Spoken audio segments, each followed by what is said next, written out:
بسم الله الرحمن الرحيم كلا أي لا تفعل مثل ذلك وعرفه بأن الهداية لا تحتاج لجهود ولا محاولات كثيرة وأن هذا التأديب الذي أوحى إليه به كان لإجلال الفقراء وعدم الالتفات إلى أهل الدنيا وهذا القرآن مجرد تذكرة لتنبيه الغافلين فمن رغب فيها اتعظ بها وحفظها وعمل بموجبها وهي مودعة في صحف شريفة القدر. Perhatikan baik-baik. Ini yang mau saya sampaikan dan saya tegaskan. Kalla ay la taf'alu mithla dhalik. Yang dimaksud dengan kalla di ayat ini, jangan sekali-kali mengerjakan perilaku demikian. Merendahkan orang yang terlihat kecil secara umum ya. Hanya karena ingin mengangkat orang yang punya kedudukan besar. Menyenangkan orang-orang yang seakan terlihat punya wibawa. Jadi kita ingin disenangi orang, ingin terangkat kedudukan atau menyenangkan orang lain, tapi ditempuh dengan cara merendahkan yang kecil. Ini makna lainnya yang ditampilkan dalam tafsir ini. Maka jangan pernah terdorong untuk mengerjakan yang demikian. Teruskan dulu. Wa arrafahu bi anna al-hidayata la tahtaju li juhudin wa muhawalatin katsirah. Karena begini, dalam kondisi kita ingin memberikan petunjuk dan hidayah, yang paling pokok itu kembali pada pemberi ya. Siapa? Allah. Saya ulangi. Yang memberikan hidayah siapa? Yang punya hidayah siapa? Baik ya. Hidayah itu jenisnya banyak, Pak. Mohon maaf. Yang pertama, ada hidayah pada orang Islam. Jangan disimpulkan hidayah itu dibatasi pada non-muslim dengan kondisi masuk Islam saja, tidak. Ada hidayah yang diberikan pada orang Islam yang sudah beriman. Bentuknya apa? Ya, bentuknya kecintaan untuk meningkatkan amal soleh. Jadi ketika Allah memberikan hidayah pada orang beriman, nanti naik statusnya menjadi takwa. Jadi orang takwa. Ya, urutannya begini. Islam, orangnya disebut Muslim. Setelah dia menyatakan berislam, dia punya iman kan? Orangnya disebut mukmin. Dah? Nah, iman ini semakin ditingkatkan, semakin kuat, semakin kuat, semakin kuat, semakin meningkat, nanti naik status dari mukmin menjadi muttaqin.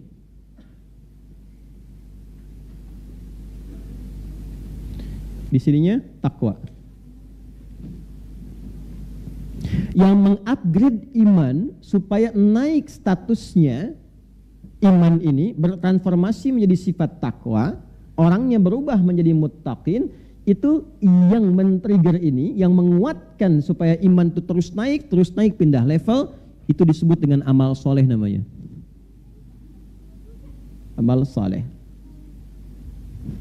Karena itu sering kita dapati kalimat iman di Al-Quran bersanding dengan amal saleh. Wal 'asr innal insana lafi innal ladzina wa.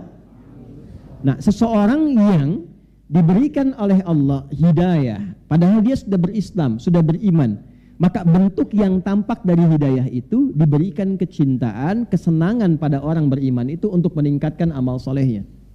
Sehingga terus meningkat imannya dengan amal soleh itu. Dan berubahlah dengan itu menjadi pribadi muttaqin. Ini yang dimaksud pembuka surah Al-Baqarah dari ayat 2 sampai 5 itu. Dzalikal kitabu la hudal lil. Nah, bagaimana praktek hudal lil muttaqin itu? Imannya dinaikin dari amanu menjadi yu'minun. Alladzina yu'minuna bil ghaibi. Lalu disupport amal soleh wa yuqimunas wa mimma razaqnahum walladzina yu'minuna bima unzila wa ma unzila min wa bil akhiratihum. Nah, itu naik statusnya, naik. Itu bentuk hidayah yang pertama. Jelas? Nah, nanti levelnya naik lagi dari takwa kepada ihsan. Orangnya disebut muhsinin. Ini yang tertinggi. Ini level yang tertinggi. Level ini sudah menjadikan semua kegiatannya sebagai ibadah. Bicaranya ibadah, menatapnya ibadah, mendengarnya ibadah, makannya ibadah. Dan dahsyatnya dalam ibadahnya dia selalu merasa diawasi oleh Allah. Jadi karena perasaan ini, dia tidak tergerak untuk berbuat maksiat. Itu level ihsan, orangnya muhsin. Ya, misal dia mau minum ini ya, enggak sekedar minum, bagaimana caranya minum ini menjadi ibadah. Dari cara ngambilnya pun dia pastikan. Bagaimana Nabi contohkan? Khudh biyaminika ma yalik, ambil dengan tanganmu yang paling dekat denganmu. Ya, kemudian samillah, kul bismillahirrahmanirrahim, dia sebut nama Allah. Dan saat akan minum pun dia merasa dilihat oleh Allah, diawasi oleh Allah, sehingga memastikan cara minum, apa yang diminum semua benar sesuai dengan kehendak Allah. Itulah ihsan. Itu ada di hadis riwayat Muslim nomor hadis yang ke-8. An ta'budallaha ka'annaka tarahu fa illam takun tarahu fa innahu yarak. Engkau menjadikan aktivitasmu sebagai ibadah dan merasa diawasi oleh Allah saat menunaikannya, sekalipun engkau tak mampu melihatnya. Jelas? Kalau sudah seperti itu, paripurna sebagai seorang manusia dan sebagai seorang hamba Allah. Jadi kalau bicara, dia ukur Allah senang gak dengan bicaranya. Kalau berjalan, dia lihat dulu tempat mana yang dituju, Allah senang gak dengan tempat itu. Itulah ihsan. Nanti ada latihan di Al-Quran cara membentuk pribadi ihsan. Latihannya ada di Quran surah ke-51 ayat 15 sampai dengan ayat 23. Ya, dari bangun malam, dari tahajud, dari istighfar, dari gemar berbagi, dari latihan kemudian untuk mendekatkan diri kepada Allah. Itu kalau Anda bisa kerjakan, Bapak Ibu sekalian, terus konsisten berusaha mengerjakan itu sampai meninggal, itu disifati oleh Al-Quran sebagai seorang calon penghuni taman surga yang sedang beraktivitas di bumi. Gitu. Jelas ya? Itu minimal luas surganya seluas langit dan bumi. Itu ada di Quran surah ketiga ayat 133 sampai 134. Yang kedua, jenis hidayah itu diberikan kepada orang yang belum berislam untuk mengenal dan masuk ke dalam Islam. Ini ada yang non. Ini Islam, ini non-Islam, non-Muslim.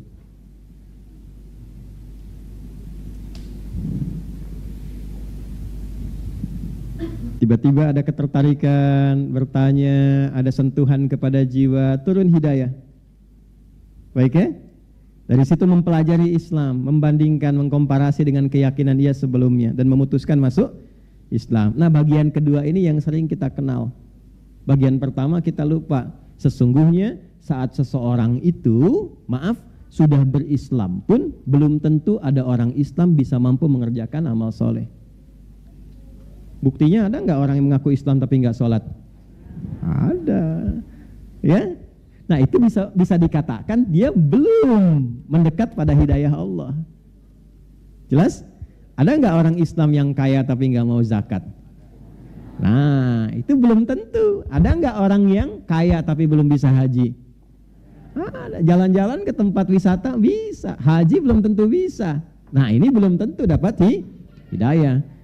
Caranya kita doakan. Itulah sebabnya muncul pengajian untuk mencas lagi supaya senang amal saleh. Ini selama hidup sudah pernah tahajud belum? Selama hidup sudah pernah salat tasbih belum? Selama hidup apa? Urutkan. Kan saya sering pernah katakan, coba bikin menu-menu keislaman. Itu aja sampai meninggal kita jaga. Ya, syahadat jaga. Kan 5 yang pokok itu. 1 syahadatain kan? Satunya kenal Allah, asyhadu alla ilaha. Mesti kenal, mesti ada ilmu. Kalau nggak ada ilmu, nanti lemah syahadatnya. Dikasih jabatan bisa pindah, kasih sembako pindah. Ya, sekarang dengan kata-kata rayuan bisa pindah. Itu bahaya kan? Ya, makanya mesti ada ilmunya. Fa'lam annahu la ilaha illallah, mesti ada ilmu. Yang kedua itu, ya di bagian pertama, sub keduanya, wa asyhadu anna Muhammadan. Kenal nabinya. Harus kenal Nabi Muhammad. Jangan cuma di lisan syahadat, kenali. Karena semua yang terkait dengan beliau itu teladan hidup. Kenali beliau itu siapa, lahirnya di mana, keluarganya bagaimana, perjalanan hidupnya seperti apa. Dari mulai kecil sampai dengan wafatnya, bagaimana perilakunya, ikuti. Nah itulah makna syahadat. Kita sholat, ikuti bagaimana cara Nabi sholat. Ya? Bukan hanya sholatnya, tapi cara berbakti pada orang tua bagaimana. Cara mengenal teman bagaimana. Cara berkeluarga seperti apa. Itulah asyhadu anna Muhammadan Rasul. Kalau bisa mengerjakan itu, turun cinta Allah. Turun cinta Allah. Itu gak sembarangan Bapak Ibu. Bagian kedua dari syahadat itu penentu cinta Allah subhanahu wa ta'ala. Itu ada di Quran surah ketiga Ali Imran di ayat ke-31. Qul in kuntum tuhibbunallaha fattabi'uni yuhibbukumullahu wa yaghfir lakum dzunubakum. Firaukan Muhammad sallallahu alaihi wasallam, katakan pada seluruh hambaku yang serius mencintaiku, kata Allah, buktikan cintamu, buktikan kesungguhan cintamu padaku dengan mengikuti ini Muhammad sallallahu alaihi wasallam. Jadi kalau kita mampu ikuti Nabi, belajar aja pelan-pelan secara proporsional. Hari ini saya mau belajar cara bangun tidurnya Nabi. Cari kalau Nabi bangun tidur bagaimana, diikuti dengan dasar kita ingin ikut Nabi. Maka saat kita melakukan itu turun cinta Allah. Tuh. Saya ingin belajar bagaimana cara memandangnya Nabi. Nabi kalau melihat tuh bagaimana? Diikuti, keluarkan ayat, keluarkan hadisnya, dipraktekkan, sepekan belajar itu, turun cinta Allah, dilekatkan pada pandangan kita. Jadi kalau seluruh hamba ini sudah terjaga dengan cinta Allah, maka seluruh perbuatannya akan dijaga dengan rahmat Allah Subhanahu wa taala. Bicaranya turun rahmat Allah, jalannya turun rahmat Allah. Kalau rahmat sudah turun, selesai, dijaga dia dari perbuatan yang menyimpang. Wa yaghfir lakum dzunubakum, diampuni dosanya. Ciri orang diampuni dosa, diberikan oleh Allah penjagaan pada dirinya, adalah malaikat yang turun di sampingnya. Apa kaitan dengan ayat? Itu yang akan kita baca nanti. Ya. Tapi tidak masuk status maksum. Maksum itu hanya untuk nabi, untuk rasul. Cuma dijaga, ya. Penjagaannya berupa kemuliaan. Dalam bahasa Arab disebut dengan karamah namanya. Ya, kalau nabi dapat mukjizat, kalau manusia biasa mendapatkan apa? Karamah. Dan karamah tidak diperjualbelikan, tidak buka papan nama ya. Gitu. Biasanya ketahuannya setelah meninggal. Ya, baru ketahuan. Kalau mukjizat didemonstrasikan untuk menunjukkan legalitas kenabiannya. Kalau karamah tidak didemonstrasikan. Ya, tujuannya bukan untuk mendapat pengikut, tidak. Nanti setelah dia meninggal, ada pengakuan dari orang sekitarannya, oh dia pernah begini. Nah itu yang disebut dengan kebaikan yang diridhai oleh Allah Subhanahu wa ta'ala. Nanti menu keduanya sholat. Ya, keluarkan semua jenis sholat, bikin diagramnya. Sholat satu yang pokok apa aja, yang sunnah apa. Nah selama hidup dicek yang belum ditunaikan apa. 3 zakat, ya kan? Termasuk rukun Islam kan? Nah, udah pernah zakat belum? Kalau belum, bikin cita-cita. Selama hidup saya pengen zakat. Dulu orang mau kaya dengan dagang itu bukan karena ingin kayanya, supaya bisa beramal soleh dengan harta. Di tujuan kaya itu supaya bisa zakat, supaya bisa infak, supaya bisa sedekah. Bukan untuk pamer. Kalau pamer yang di jahiliyah, Pak. Jahiliyah itu bekerjanya supaya kaya buat pamer. Makanya dulu ada tempat kumpul-kumpul untuk pamer harta, nggak tanggung, dihitung, ya dihitung. Makanya nanti salah satu sebab turunnya surah Al-Humazah itu karena kebiasaan ini. Ada namanya aswak, pusat hiburan, suk uqad, suk dumatul jandal, dan yang paling elit, paling prestisius. Anda kan lihat kalau ke Mekah, ke Masjidil Haram, di sampingnya ada bukit besar yang ada istana itu. Nah itu tempat paling elitnya, namanya Jabal Qubais. Jabal Qubais. Ini dulu tempat paling elit. Orang berkumpul setiap pekan hanya untuk pamer kemewahan. Jadi sepekan itu yang berniaga, ya kan? Yang cari macam-macam, semua kumpul di tempat ini untuk pamer, untuk diukur siapa yang hartanya paling banyak, karyanya paling bagus. Yang karyanya paling bagus ditulis dengan tinta emas, nanti dikelilingkan ke Ka'bah. Disebut dengan mu'allaqat, yang ditempelkan di Ka'bah. Kelak di era Islam akan diganti dengan kain kiswah yang berisikan ayat Quran dan Asmaul Husna. Jelas? Nanti yang paling kaya diangkat status jadi terhormat. Nih, jadi crazy rich kalau sekarang, yang punya kedudukan. Ya, jadi kalau misalnya maaf hanya untuk update status, flexing, oh jahiliyah udah hatam. Udah hatam dan terkenal pada masa itu. Tokohnya ada, bisa dilacak. Anda pun kenal sampai sekarang tuh. Ya, tahu Abu Jahal, Abu Lahab, tahu kan? Gitu. Jadi itu diantara tokoh-tokoh yang dulu, yang flexing ada, kan? Yang pamer-pamer ada, yang suka ngitung-ngitung ada, ya. Abis ngitung ngerosting orang juga ada, gitu. Sudah ada dulu, ya. Ya.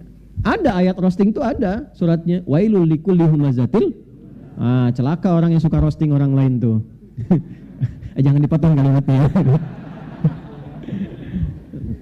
Ya, alladzi jama'a mala wa habis itu ngitung-ngitung honor, dilihat-lihat, kumpulin, hitung-hitung. Ya, ini kecenderungan kalau orang sudah banyak harta cenderung merendahkan orang yang kecil. Ya, yahsabu anna malahu akhlada, dia menduga harta itu membuat dia naik status elit dan mengekalkan eksistensinya dan sebagainya. Nah, ini kondisi ketika Islam datang hidayah turun, dibimbing jadi lebih baik. Jadi orang bekerja itu bukan naikkan status jadi semata kaya, bukan, tapi bagaimana dia bisa beribadah dengan hartanya. Maka zakat jadi tujuan. Maka selama hidup kita mesti punya cita-cita. Cita-cita saya yang ketiga, satu, saya bisa zakat selama hidup. Jadi kebanggaan di hadapan Allah saat diagram keislaman kita dievaluasi. Kan ada checklistnya tuh. Anda masuk kantor kan di checklist. Masuk Islam di checklist juga nanti. Checklist pertama syahadat, kuat enggak? Checklist kedua sholat tuh di hari kiamat dihisab. Yang ketiga checklistnya zakat, ada enggak? Maka punya cita-cita dari sekarang. Enggak akan dilihat berapa jumlahnya. Yang penting selama hidup saya pernah zakat, saya pernah infak, saya pernah sedekah. Masuklah checklist catatan buku kita. Kitab, iqra kitabak, baca nih kitabmu. Kafa binafsikal yauma 'alaika hasiba. Inilah hisab yang pernah kamu kerjakan selama di dunia. Jadi jangan bangga dulu kalau hartanya dititipkan lebih, dicek dulu fungsi ibadah dari harta itu berapa yang sudah terlaksana. Awas, apalagi yang paling berlebih selama hidupnya, wakaf aja belum pernah. Nanti hati-hati tuh hisabnya. Ya, minimal cari yang kecil dulu, wakaf mushaf pelan-pelan sehingga meringankan hisab.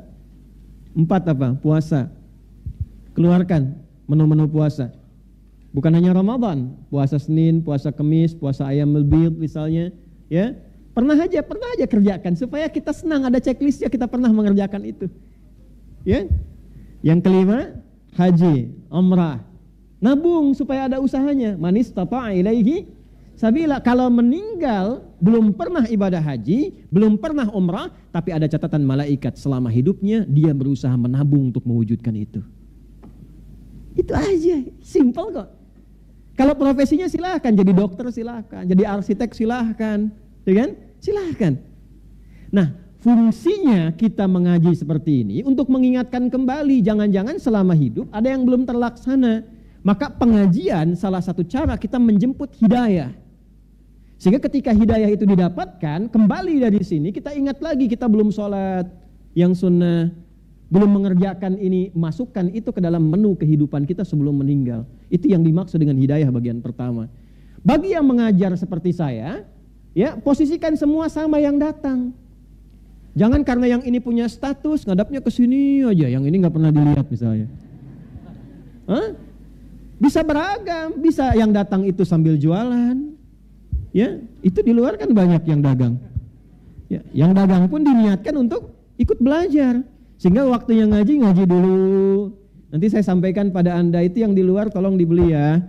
Ya, dibantu, dibeli, ya, terus saling mengisi satu dengan yang lainnya, saling mendoakan. Anda yang membeli doakan supaya berkah dagangan, yang dibelinya mendoakan Anda supaya nyaman dengan itu, bisa ibadah jadi tenaga yang baik. Itu kan indah.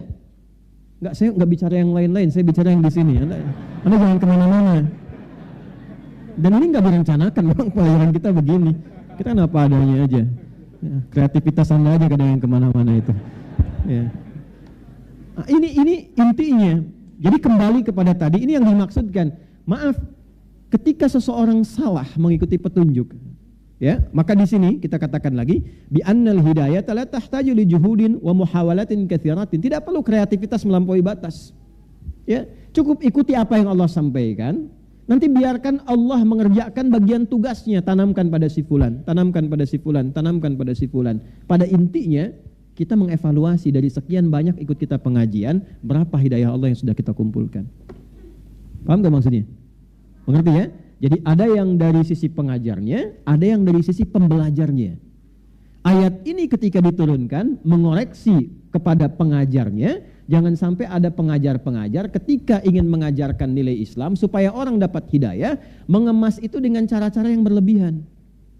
Gak perlu berlebihan pun, kalau Allah berkehendak dapat, ikuti aja petunjuk Allah, simpelnya demikian. Maka petunjuk Allah itu secara konseptual datangnya lewat Nabi. Kalau bicara begini, kalau mengerjakan dengan perilakumu seperti ini, kalau kamu ingin berkata demikian seperti ini, kalau ingin menyampaikan kisah seperti ini.